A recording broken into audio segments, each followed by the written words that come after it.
kailangan natin is yung tuyong kawayan. And bago yun, ipiprepare din natin, ihanda natin yung anim na gamit. And kailangan natin ng bolo. Yeah. Oh my God, baka hindi ko kaya. Una ko ipapakita sa inyo yung pagkuha ng kusot. Ito po yun. Ang balat.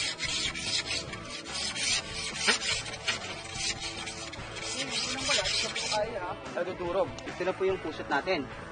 So, pangalawa, ito yung pampalaki ng apoy. Oh my God, Grabe, nakakaloka yung Ito yung mas malaking bibila para lumaki apoy natin. Okay yan, ha? Ganda ah, mukhang bird. Kuya, Peacock. Buntot ng peacock. para baka ibang bird maisip nila. Okay, pangatlo. Ano yan? Ayan. So, meron tayong panghawak ng kusot na binali sa gitna para hindi madinan yung kusot. Pang-apat, lilika tayo, gagawa tayo ng kiskisan. So, ayan po, kailangan natin gumawa ng dalawang gilid para pagkikiskisan. Ito naman yung ikikiskis para tuluyang mag-init, lumika ng init o friction.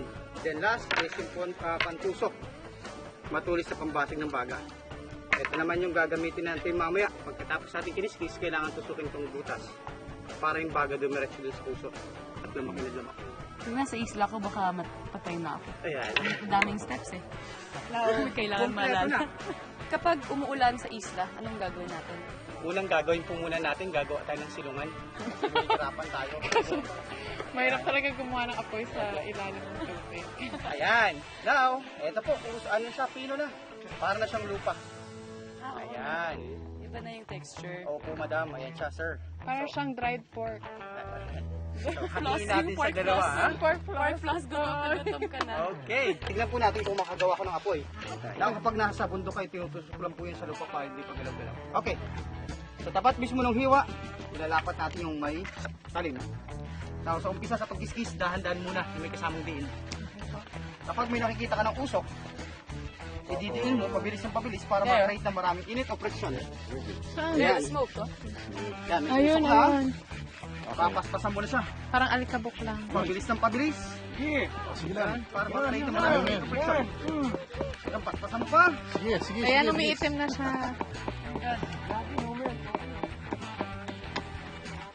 Ito gagawa niya mamaya.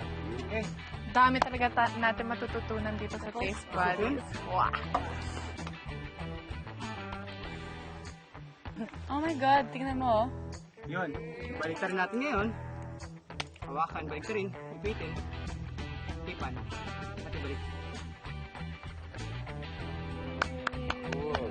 Ipapata natin sa ibabaw para lumaki apoy natin.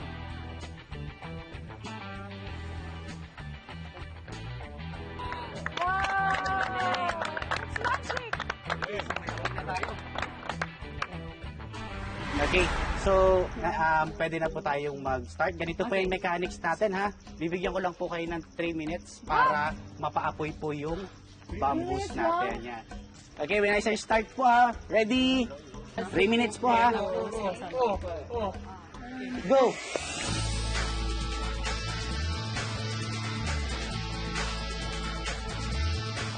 Yun, nag-i-start na po sila, sir. Oh. Oh my God. Haha! Sige! Sige!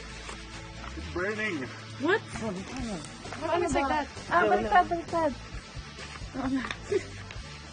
Sa ako tuloy ng pawis ko to. So, do you want me? Is it burning? Okay. Switch. Pero naging dark na siya. Go, go, go. Kaya mo. Sige, ma'am. Hard po. Okay, slowly po. There. Slowly muna. Slowly. Hard. Then, yan. Dinan mo pa, ma'am. Dinan mo pa. Ayan. Oh my God, I'm so tired. I'm so tired. I'm sweating. Ang init.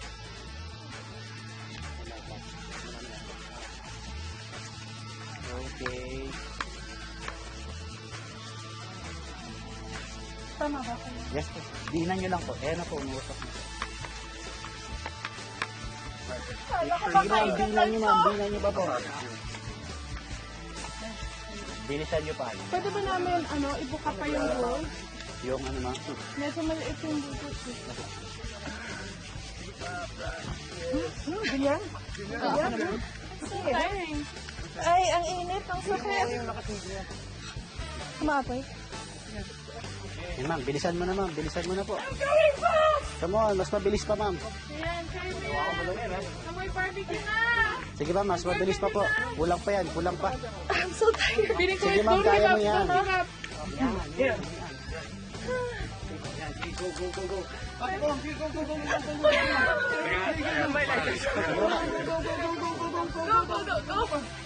Wala na pong ano. Malaki na po yung buto. Gandang mga kabalang.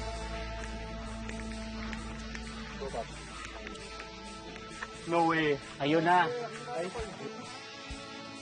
Okay, so 10. Ma'am, ihipon na.